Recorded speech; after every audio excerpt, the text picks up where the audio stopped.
Ukrainian President Volodymyr Zelensky confirmed last week the country's counter-offensive against Russia had started.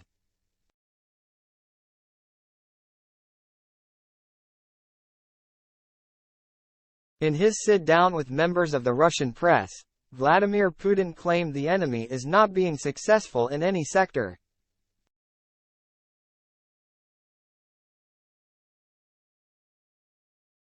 Putin was seemingly caught in a slip of the tongue as he made a rare admission on Russian war losses.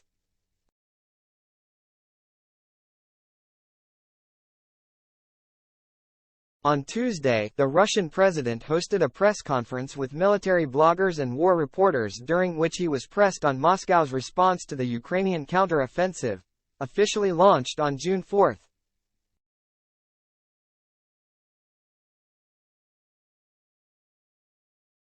Putin called the operation a large-scale counter-offensive powered by reserves that had been stockpiled to this end.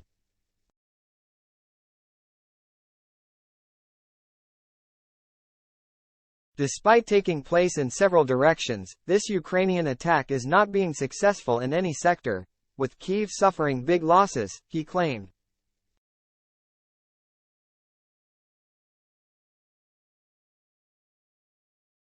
After claiming Russian losses are one-tenth of the losses of the Ukrainian forces, he made the rare choice of providing details of the damages suffered by Moscow's troops since the beginning of the counter-offensive.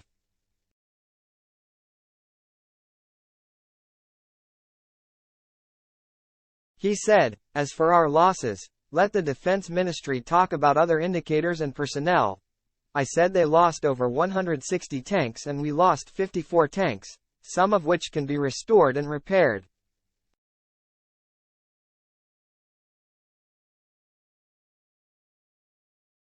Elsewhere, the president also said Ukraine has lost more than 360 armored vehicles too, adding, "This is only what we are seeing."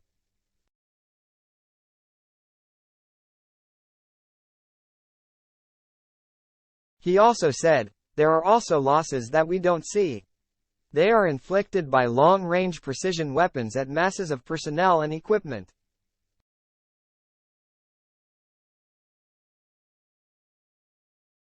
So, in reality, Ukraine has sustained heavier losses. By my calculations, these losses are about 25 or maybe 30% of the equipment supplied from abroad.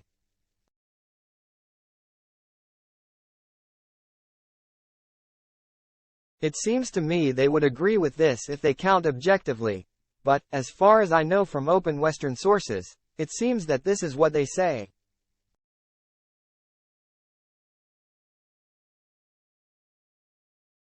The claim regarding Kyiv's losses when it comes to vehicles was not supported by Oryx, an independent analyst of battlefield losses, which instead said to believe fewer than 10 Ukrainian vehicles have been destroyed over the past 2 weeks.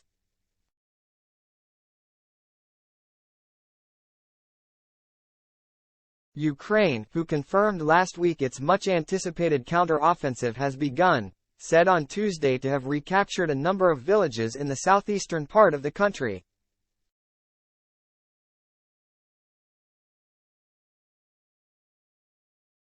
Moreover, a Ukrainian missile strike is said to have killed Maj General Sergei Goryachev, who would be the first Russian military general to die in more than 1 year of fighting.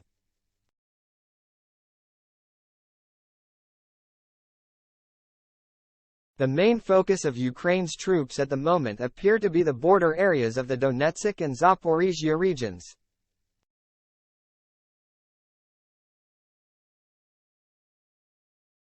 In his sit-down with the press, Putin also tried to explain how unmanned drones have managed to enter Moscow's skies and allegedly attack the Kremlin, as claimed by Russia in early May in what was described as an attempt to the life of the president.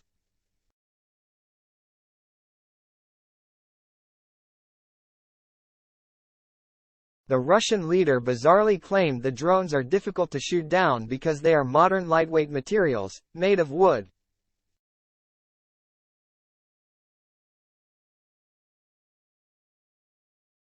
During the lengthy conversation with reporters, Putin was also asked who is to blame for the destruction of the Nova Kakhovka Dam on June 6.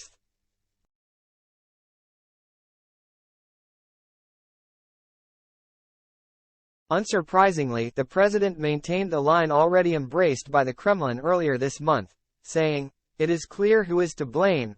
Ukraine was working at this."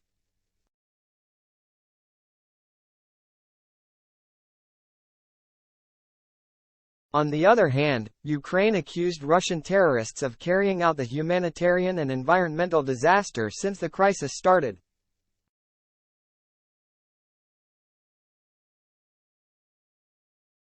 Kyiv has also claimed to have proof, in the form of an audio clip. Russians are behind the breach of the plant.